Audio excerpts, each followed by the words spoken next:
න්‍යාස නැත්තම් matrix. න්‍යාස video series එකේ පළවෙනි වීඩියෝ එක න්‍යාස වල හැඳින්වීම. තව දෙයක් අපේ වීඩියෝස් විනාඩි 4-5 වගේ පොඩි වීඩියෝස් තියෙනවා. ඒකට හේතුව අපිට එක දෙයකට ફોකස් කරන් ඉන්න පුළුවන් කාලය ගොඩක් අඩු වෙලා තියෙනවා. ඔය සෝෂල් මීඩියා වල උඩට පහළට යන ඔයාගේ දවසකට විනාඩි 5ක්වත් ඵලදායී කරන එක තමයි මගේ අරමුණ. හරි. න්‍යාසයක් කියලා කියන්නේ එක්තරා විදිහේ වගුවක්. මේ වගුව ඇතුළට අපිට දාන්න පුළුවන් ඉලක්කම් දාන්න පුළුවන්. සංකේත දාන්න පුළුවන්. ආයෙත් අක්ෂර දාන්න පුළුවන්. ඕනම දෙයක් අපිට අවයවයක් විදිහට මේක ඇතුළට දාන්න පුළුවන්. හරිද? මේ න්‍යාසයක මූලික අරමුණ තමයි අපේ වෙලාව ඉතුරු කරන එක. මට නම් තේරෙන විදිහට වෙලාව ඉතුරු කරන එක තමයි න්‍යාසයක ප්‍රථම කාර්යය වෙන්නේ. ඒකට හේතුව මොකක් හරි ගණිත කර්මයකින් අඩු කිරීමක්, බෙදීමක්, වැඩි කිරීමක් ඔය විදිහට එකීමේ අනුකලනය දක්වා යන ගණිත කර්මයකින් එක අවයවය අරගෙන කරන ගණිත කර්මයම අපිට කරන්න පුළුවන් ලොකු ඩේටා සෙට් එකකටම න්‍යාස භාවිතා කළේ. කියන්නේ විශාල දත්ත සංඛ්‍යාවකට ඕනම ගණිත කර්මයක් ඉතා පහසුවෙන් කරගැනීමේ හැකියාව තියෙනවා මේ න්‍යාසවලදී.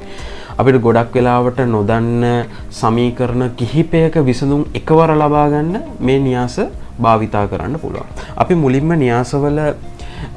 න්‍යාසයක අංකණයෙන්ම අපි න්‍යාසයක් ගත්තහම අපිට ඕනනම් කොටු වරහන් පාවිච්චි කරන්න පුළුවන්.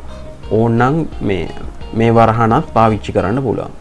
ඔය වරහන් දෙකම අපිට න්‍යාසවලදී භාවිතා කරන්න පුළුවන්. උදාහරණයක් විදිහට මම න්‍යාසයක් ගන්නම්කෝ මේ වගේ. සරල න්‍යාසයක් ගන්නම්. කොටු වරහන් ඇතුලේ 1.2 5 ඍණ 3 4 8 9 10 වගේ. හරිද? මේ න්‍යාසවල අපිට පේනවා මේ තිරස් දිශාවට දත්ත තියෙනවා. ආයෙත් මේ තිරස් දිශාවට දත්ත තියෙනවා. ආයෙත් මේ තිරස් දිශාවට දත්ත තියෙනවා. මේ තිරස් දිශාවට තියෙන දත්ත සමූහයට අපි කියන්නේ පේලි කියලා. මේ තියෙන මෙයාගේ පළවෙනි පේලිය. මේ තියෙන මෙයාගේ දෙවෙනි පේලිය. මේ තියෙන මෙයාගේ තුන්වෙනි පේලිය. හරිද? ඊට පස්සේ ආයෙත් අපිට මේ දත්ත සෙට් එකම තීරවලට කඩන්න පුළුවන්. මේ තියෙන්නේ පළවෙනි තීරය. මේ තියෙන අපේ දෙවන තීරය. මේ තියෙන අපේ තුන්වෙනි තීරය. මේ තියෙන අපේ පළවෙනි තීරය. නැත්නම් සිරස් අතර තියෙන දත්ත. පළවෙනි තීරය විදියට ගන්න පුළුවන්. සිරස් අතර තියෙන දෙවෙනි දත්ත ටිකට අපිට කියත හැකි දෙවෙනි තීරය කියලා.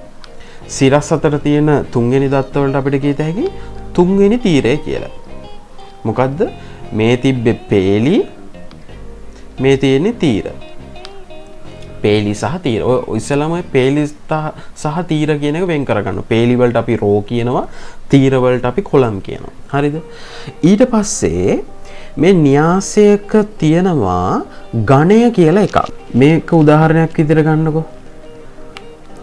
1.1 මේක ඇවිල්ලා දෙකේ න්‍යාසයක් කියනවා. ඒ කියන්නේ 2 වැඩි කිරීම 2. මේක තමයි යාගේ ගණය කියලා කියන්නේ. ඇත්තට මේ ගණයේ මොකද්ද අන්තර්ගත වෙන්නේ?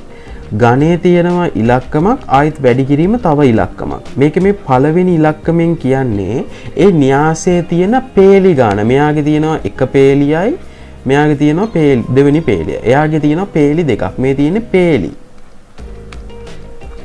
ඊට පස්සේ මේ දෙවෙනි ඉලක්කමෙන් නිරූපණය කරන්නේ එයාගේ තියෙන තීර ගාන.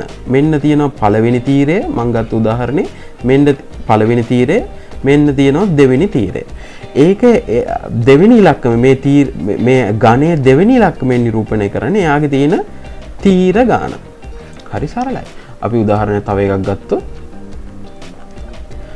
1 7 8 ඍණ 1 බිංදුව ඍණ 9 3 2 7 ඔන්න ඔය විදිහට ගත්තොත් මෙයාගේ එතකොට ගණය අපිට ලියත හැකි කොහොමද? මෙයාගේ තියෙනවා පේලි 1යි 2යි 3. එයාට තියෙනවා පේලි 3ක්. එහෙනම් 3 වැඩි කිරීම. එයාට තීර කීයක් තියෙනවද? 1යි 2යි 3යි. පේලි තියෙනවා තීර තියෙනවා 3ක්. එහෙනම් එයාගේ ගණය වෙන්නේ 3 න්‍යාසයක්. නැත්නම් 3 වැඩි කිරීම 3 වැඩි කිරීම කියන අදහස කියන්නේ අපි 3 න්‍යාසයක්. නැත්නම් ගණය 3 වෙච්ච ගණය 3 වෙච්ච න්‍යාසයක් තමයි මේක. තව පොඩි උදාහරණයක් ගමු. 1.112 හරි. මෙයාගේ ගණය කීයක් වෙනවද? මෙයාට තියෙනවා පේලි 1යි, පේලි 2යි, පේලි 3යි. පේලි තියෙනවා 3ක්. වැඩි කිරීම තීර තියෙනවා 1යි, තීර තියෙනවා 2යි. තීර දෙකක් තියෙනවා. දෙකක් තියෙන නම් 3 න්‍යාසයක් මේකයි. මෙයාගේ ගණය වෙන්නේ 3 වැඩි කිරීම 2යි.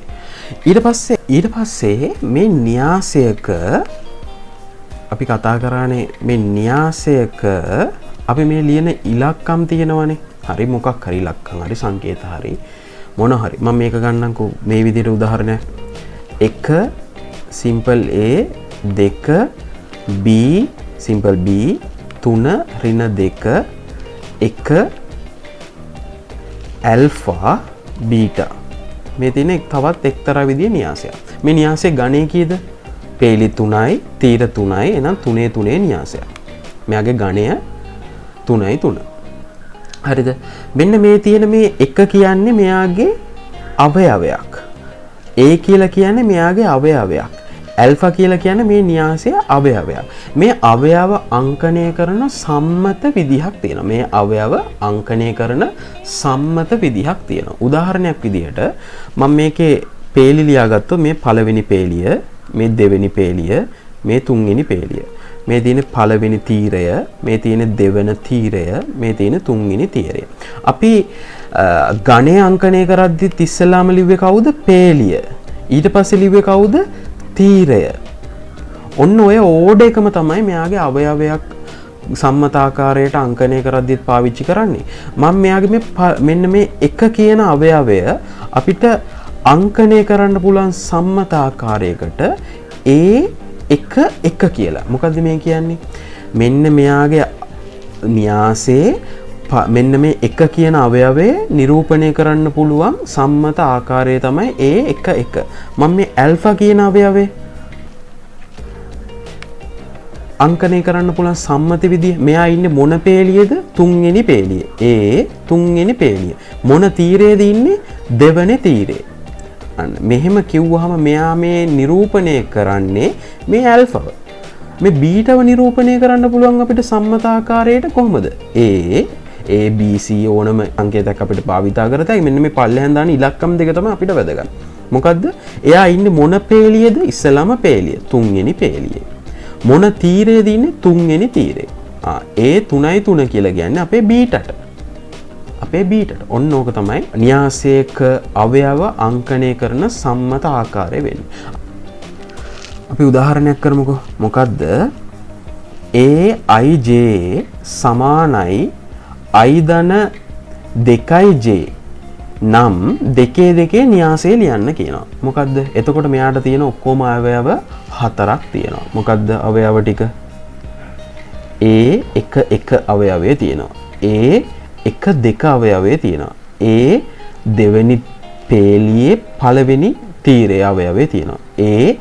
දෙවන පේලියේ දෙවන තීරයේ අවයවය තියෙනවා. මෙන්න මේක තමයි 2 න්‍යාසය වෙන්නේ.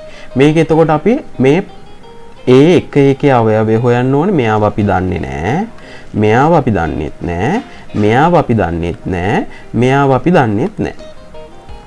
මේ IJ කියලා කියන්නේ මොකද්ද? මේ තියෙන සම්මත ආකාරයනේ. අපිට ගානේ දුන්නේ AIJ කියලා තමයි කිව්වේ. මේ තියෙන්නේ අපේ අංකණය කරන අවයව අංකණය කරන සම්මත ආකාරය. I වලින් නිරූපණය කරන්නේ කවුද? පේලිය. J වලින් නිරූපණය කරන්නේ කවුද? තීරය. හරිද? ඊට පස්සේ මේකේ මෙන්න මේ A එක ගත්තොත් මේකේ I කීයද? I සමාන 1යි. J කීයද? J සමානයි 1යි. එහෙනම් අපේ අර සමීකරණය මොකද්ද තිබ්බේ? I J වෙනකොට I ධන 2j වෙන්න ඕනේ. එහෙනම් මේ වෙලාවේදී මොකද්ද වෙන්නේ? මේ වෙලාවේ I 1 වෙනකොට I සමාන වෙනවා 1 ධන 2 වැඩි කිරීම J සමාන වෙනවා කීයද?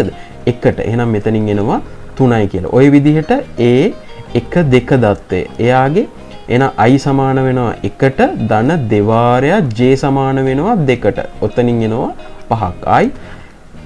A දෙකේ එක්වන ඒ කියන්නේ දෙවෙනි පේලියේ පළවෙනි තීරයේ අවයවය. එයා I සමානයි අපේ මේ පාර 2ට. එකතු කිරීම දෙවාරයක් J සමානයි 1ට. මෙතනින් එනවා අපිට 4යි කියලා. ඊට පස්සේ අන්තිම එක A දෙකේ න්‍යාසය I සමානයි 2ට ධන දෙවාරයක් J සමානයි 2ට. මෙතනින් එනවා 6ක් කියලා. ඔන්න අපේ අවයව ටික ඒ න්‍යාසයේ දෙකේ න්‍යාසයේ තියෙන අවයව 4ම නිරූපණය කරලා තියෙන. එහෙනම් අපේ අවසාන පිළිතුර නැත්තම් දෙකේ න්‍යාසය වෙන්නේ කවුද? 3 5 4 6. හරි. අපි මෙතනින් පළවෙනි වීඩියෝ එක නවත්තමු. අපි දෙවෙනි වීඩියෝ එකේදී හමු වෙමු. මම හර්ෂ හපුආරච්චි.